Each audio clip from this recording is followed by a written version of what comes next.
Welcome to the NWI.com Political Roundtable for Thursday, August 15th. I'm Robert Blaskowitz, Assistant Managing Editor of The Times. Joined with me today, Doug Ross, Editorial Page Editor of The Times, and Times Assistant Managing Editor, Krista Zivanovic. Let's start off talking about this case involving the Lake County Solid Waste Board and a committee that has been tasked with kind of looking at the budget and how to spend the money. They've got more funds this year thanks to the new income tax coming online, and among supposedly their proposals was going to be to additionally fund the pensions of employees in the solid waste district. This was brought to the attention of the public by the board chairman, David Ham, and subsequently it seems that there has been a bit of outrage about the plan. Oh, most definitely. I mean, this was a proposal. And some of these, let me just interrupt. I know at least the head of the Solid Waste District Board, Jeff Langben, I think makes just under 100,000, in the 90,000 or just over. Well, in any case. Yeah, and the others are very decently paid as well, is my understanding. Right, and so what this would do, it would be to supplement pension benefits that, frankly, they've already got IRAs. So, do they really need more?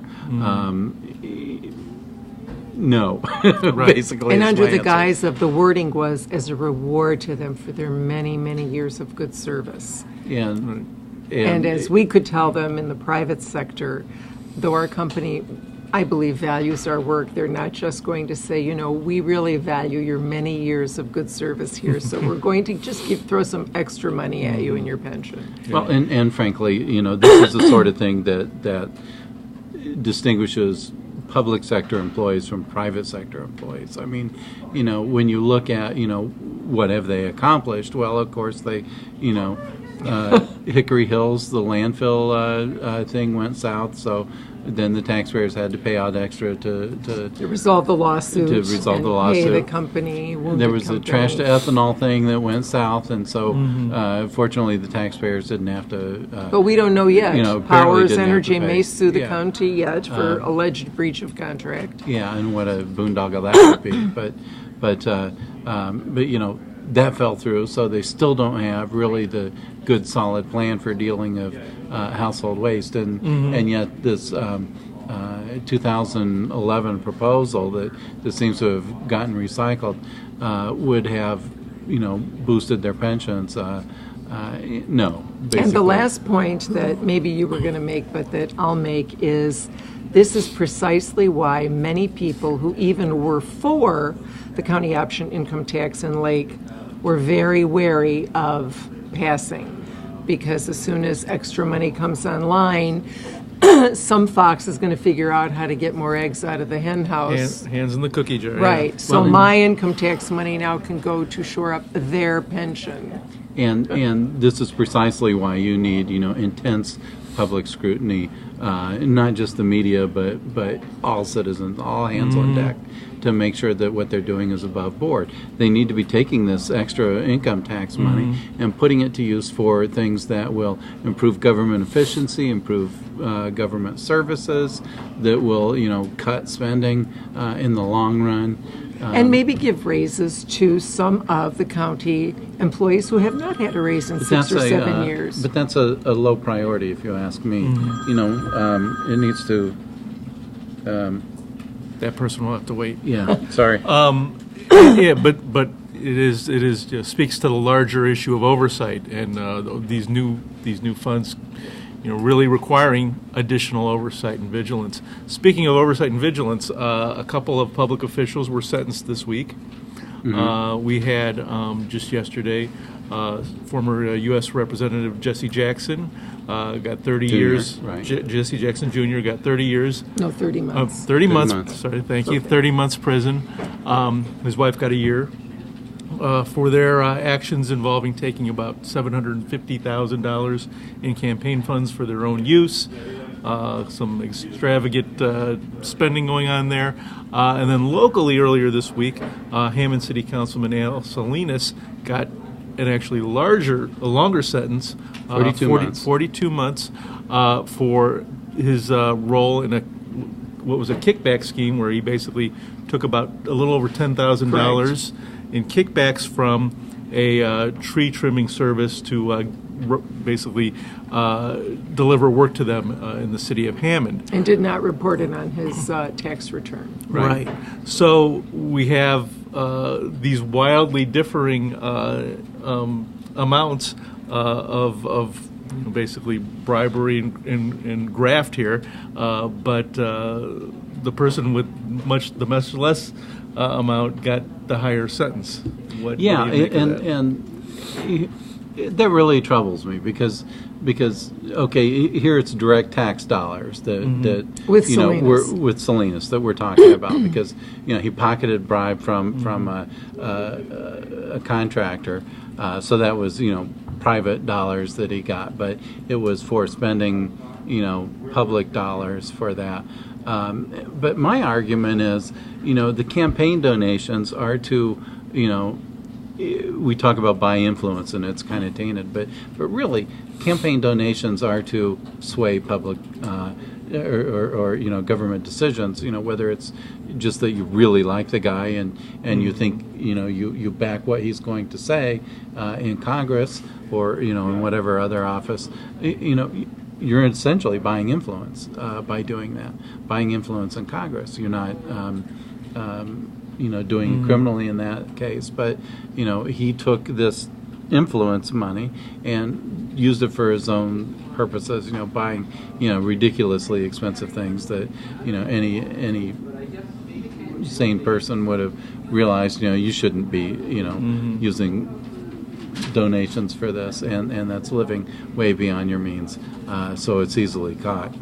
But to me, it's really troublesome that Jackson didn't get a longer sentence when you compare it with Salinas. Some people also in the newsroom were talking about Blago, former Governor Blagojevich, who got 12 years and didn't even really get any money. I'm not justifying what he did either.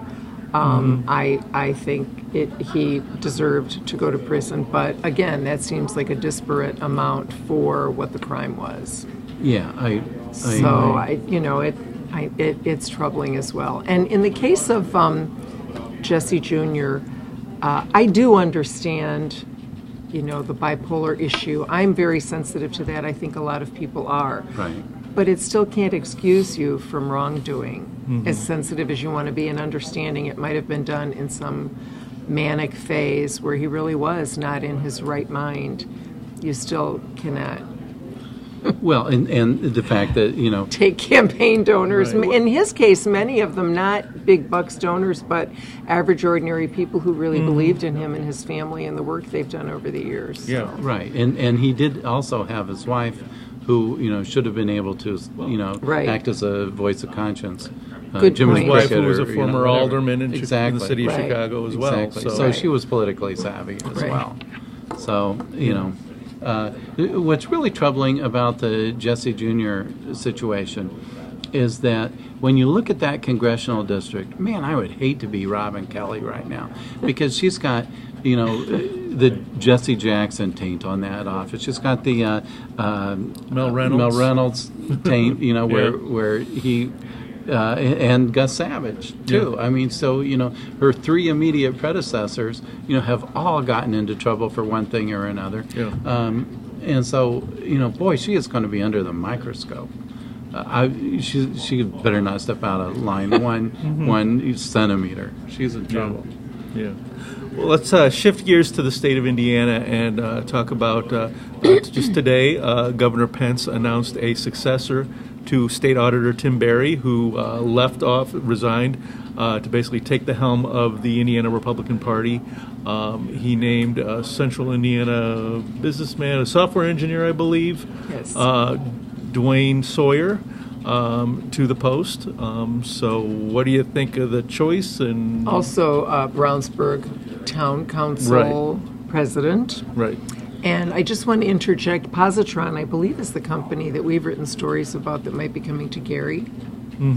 So I didn't have a Interesting. chance to really research that. It just rang a Yeah. bell, and I wanted to throw it out there Yeah. for readers. But the So go background as a ahead. software engineer, that might fit in with, the Office of Auditor in terms And of... someone who's interested in politics and Yeah. has had a hand in it, albeit on a smaller level. This is one of those offices that people will say, there's a state auditor? What's he do? And, Tim Berry was in office. He did some pretty interesting things. He created the transparency portal. So if you go to in.gov/ITP, then you get a look at government transparency in action, both to some extent for local government, but especially for state government. And the pressure is going to be on the new auditor to make sure that keeps going. Yeah. But the and fact as a is it's software already in engineer, place. you hope that Yeah. website, he'd be able to keep that website humming. And it glitches, he's in trouble. Right. That's right. And Barry did some other things that dealt with 911 calls for people who are calling from the road, and from their mobiles, so that it can pinpoint their locations better. That's something that certainly the new auditor will have to deal with as well. Sawyer will basically serve out the rest of Barry's term, which I think is up in 2014, and then Yes, he'll run for good re-election point. in 2014. So we'll see if there's anyone that's going to challenge him either in his own party or on the Democratic side. Right. He's got a real short time to build name recognition, Right. but if he does, he's got it. Yep. Very good. Well, that's all the time we have this week. Thank you for watching. We'll be back next week with another political roundtable.